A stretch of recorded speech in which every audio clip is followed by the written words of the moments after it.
Magkano ba ang kailangan mong isave for your child's education and for your retirement? Ituloy natin ang rule of thumb ng insurance. So unahin natin ang retirement. So magkano ba ang kailangan mong simulang isave para mag-prepare ka for your retirement? So sabi dito, you must save 20% of your income papunta sa retirement. So, itong insurance policies na to, isa lang siya sa mga vehicles para ma-reach yung goal mo, para makapag-save ka for retirement. So, pwedeng may retirement benefit ka in the future for your company, pwede kang magkaroon ng rental property for your retirement, o kaya naman yung business mo, yung income doon para sa retirement mo. So, ikaw bahala kung anong vehicles ang sasakyan mo towards your goal, basta nakafocus sa retirement. So, kung ang income mo today is, for example, 30,000 a month, kailangan daw mag-save ka ng 6,000 per month for your retirement. And if ever man ang income mo today is 100,000 a month, 20,000 naman ang itatabi mo para sa retirement mo.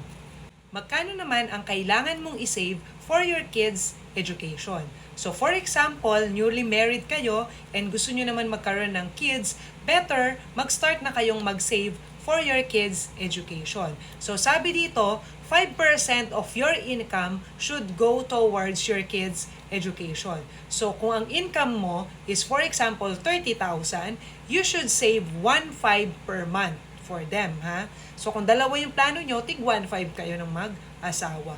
So if ever naman 100,000 ang income nyo, ang kailangan nating isave is 5,000 a month for your kids' education. I highly recommend, if baby pa lang yung anak nyo up to age 4, ito yung best time na mag-start kang mag-save for your kids' education. Para naman mas malayo pa yung time na iipunin mo para pang high school, pang grade school, lalong-lalo na pang college.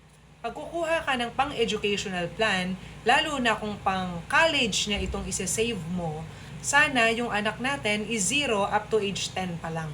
Pag 11 onwards na kasi, we only have little time para makapag-save for our kids' college education funding. Kung kailangan mo ng help para mag-compute tayo, magkano ang kailangan mong isave for your kids' education, depende kung ilang taon na sila, and syempre sa target mo na retirement amount at specific time of the year, kung 50 years old, 55, all the way to 65 yung target retirement age mo. So you can comment down below or you can send me a message para mag-guide kita.